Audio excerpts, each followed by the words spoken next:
Welcome back everyone, it's Charlie. This is going to be my new Batman video for the teaser that they just released for the brand new project called Batman Unburied that's coming next year. That's right, there are so many Batman things happening next year between all the movies and the new projects. So we'll break it down, explain what's going on with this. If you're new to the channel, be sure to subscribe to get all the videos. We'll do a new Amazon giveaway. All you have to do to enter is be a subscriber and let me know which new Batman project you're most excited about next year.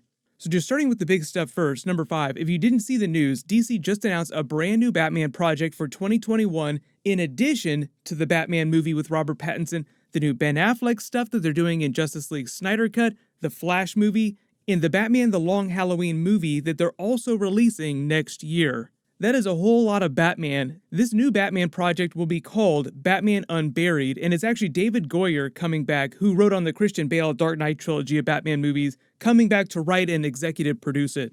They're saying that it's being done as one of DC's new premium partnerships between Warner Brothers and Spotify, so it'll be released on Spotify presumably some point during 2021. They didn't say when exactly, the early part of the year or the end of the year. Most of the Batman projects, the Batman movies that are coming out between Batman The Long Halloween and the Robert Pattinson Batman movie are coming out towards the end of next year. He didn't completely give away what the story's going to be, but he did say that they'll be using their unique advantages to dig into the more nightmarish members of Batman's rogues gallery. So I'll explain which villains they're probably talking about in a second.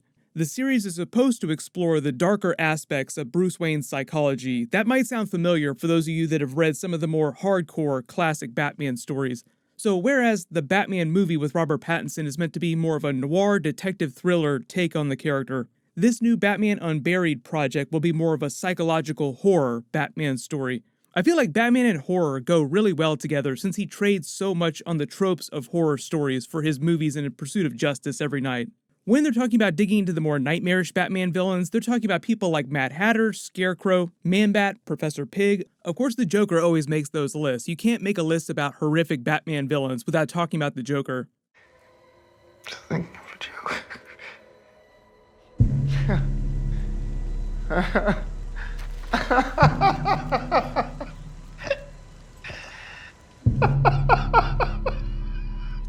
Do you want to tell it to me?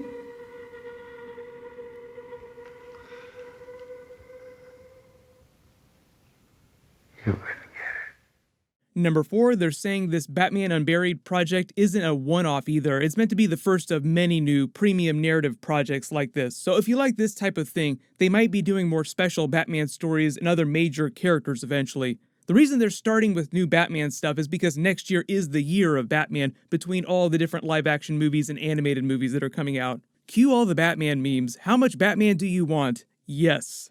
The other big Batman movie that's coming out next year, in addition to the Robert Pattinson Batman movie, is the Long Halloween movie. It's actually going to be 2 parts, but both Part 1 and Part 2 will be released during next year, so you don't have to wait too long to get that Part 2 after seeing the first half. The reason they're doing it in 2 parts is just to give them the space they need to tell a more comic book accurate version of the Long Halloween, because it's a really big story, and even though the Robert Pattinson Batman movie is borrowing some aspects of the Long Halloween story, Matt Reeves is doing an original story, so the plot will be very different, the characters will be very different, as you've seen from some of the trailer footage, like a combination of Seven from David Fincher and Batman The Long Halloween.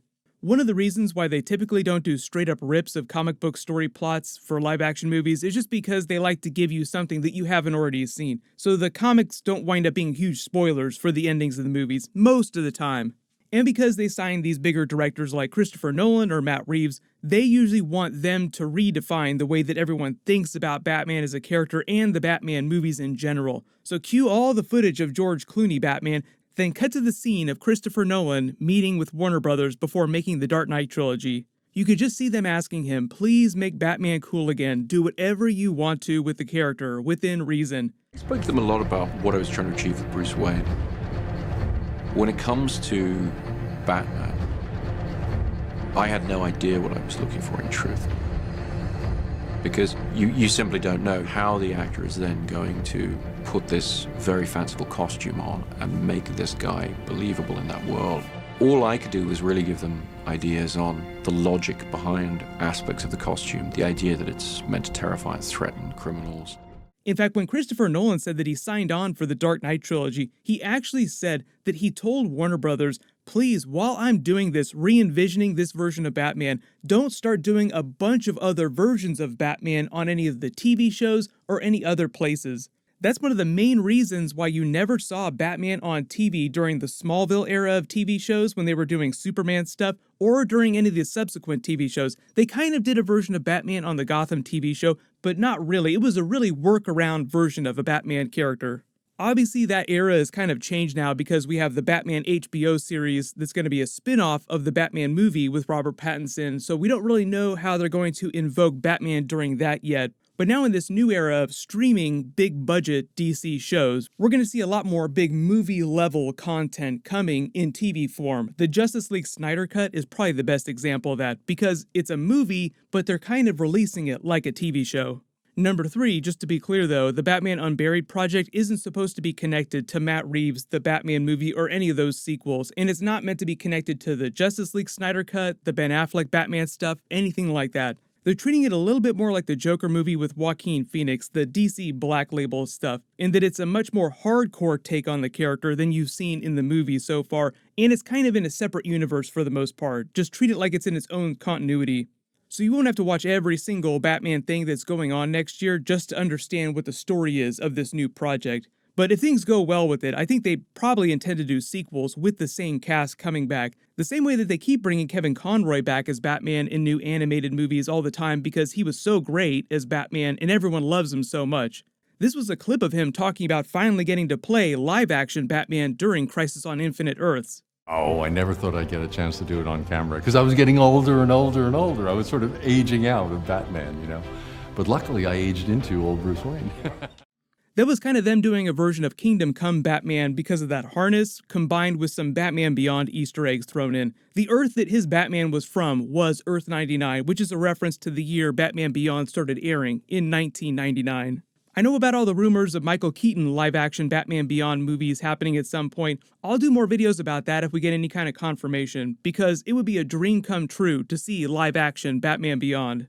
Number 2, you may also remember a little while ago, Marvel tried a similar project like this with the Wolverine character. No joke, Marvel did a Wolverine solo series in the last couple of years. It wasn't on Spotify, and I don't think it got a lot of promotion just because it was a different actor playing the Wolverine character, and it was also happening while Hugh Jackman was still Wolverine. They hadn't quite released the Logan movie yet, so they were still tail-end Hugh Jackman era Wolverine, and I think that Marvel and Fox wanted most of the attention on that, so the Wolverine solo series didn't get nearly as much attention as it could have. The person playing Wolverine during that was actually Richard Armitage from the Hobbit movies. It was called Wolverine the Long Trail, and it also featured Gambit, for those of you that are still wondering if they're ever going to make that Gambit movie. This is a little clip of what that sounded like. As I live and breathe. What the hell were you doing at our apartment, Gambit? Remy, who the hell is this guy? I'm an old friend. Also, if you've ever listened to the classic Superman radio dramas from a long time ago, imagine a Batman horror story done like that. And number 1, speaking of which, there was also a similar special new Superman project they announced at DC Fandom that's a little bit like this, but I think that's being done by a completely different group of people on a different platform. But it's basically them doing another Superman narrative reimagining of the classic Superman radio dramas with new actors. Either way, it sounds really cool, and I'm happy that DC is finally spending some more money taking some chances on premium content like this, especially since 2020 has been such a crap year with practically zero new content from DC and Marvel. It seems like every week they tell us about something really cool that's coming next year. I will do more videos for this new Batman Unburied project when they release a new trailer next year and announce who the cast is going to be. And of course, I'll be doing regular videos for the Batman movie and all the Batman movies coming out next year. Speaking of which, they just released a new trailer for the Batman Red Hood movie that's coming out later this year. That's right, there is new Batman stuff coming later this year. I'll post that later tonight. As long as you have alerts enabled for my channel, you should see that when I post it. But everyone click here to learn about all the new Batman Justice League Snyder Cut scenes that Zack Snyder is going to be filming this month, and click here for that brand new Avengers WandaVision trailer and Marvel Easter eggs. Thank you so much for watching. Everyone stay safe. I'll see you guys tonight.